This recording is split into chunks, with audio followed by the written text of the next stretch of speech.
Blended families bring a lot of joy into your life, but they can also bring a lot of complications, especially in terms of probate and distributing your assets upon your passing. Let's explore why estate planning is so essential for parents of blended families, regardless of your age.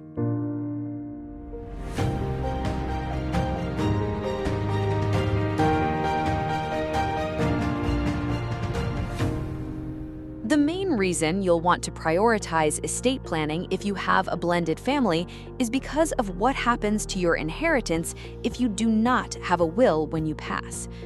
Usually, a person wants to leave their property to their surviving spouse upon death, but if there are children, including those by a prior marriage, this will not happen unless estate planning has been done.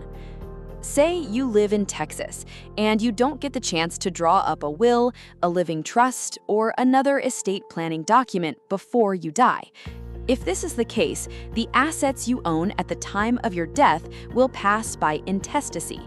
Intestacy means that state law will determine who inherits what from your estate.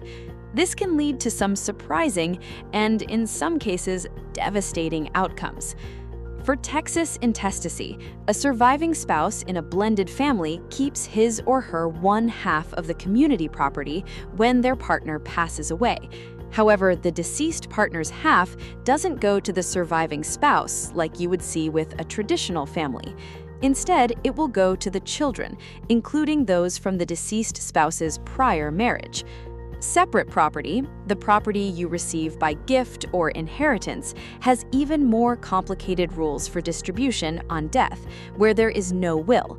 It typically depends on whether it is real property, like real estate and oil and gas interests, or if it is personal property, like personal possessions, furniture, or jewelry.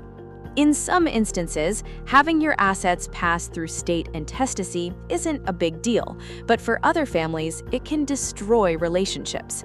The surviving step-parent, children of the current marriage, and stepchildren may not be on the best of terms. Fights could arise over who occupies the property, who pays for expenses, or whether to sell or keep the property. You'll also want to keep in mind that a stepchild does not inherit from a step-parent without a will providing for it, unless the step-parent has adopted the stepchild. This may not be what you want, especially if you have raised the stepchild as your own. Providing for everyone you love can get tricky, but with estate planning, you're able to set the terms of how your property and assets will be distributed upon your death. It's the best way to protect your interests as well as the relationships of the people you leave behind. Are you ready to speak with an attorney about drawing up estate planning documents in Texas? Contact Adair M. Buckner today for a consultation.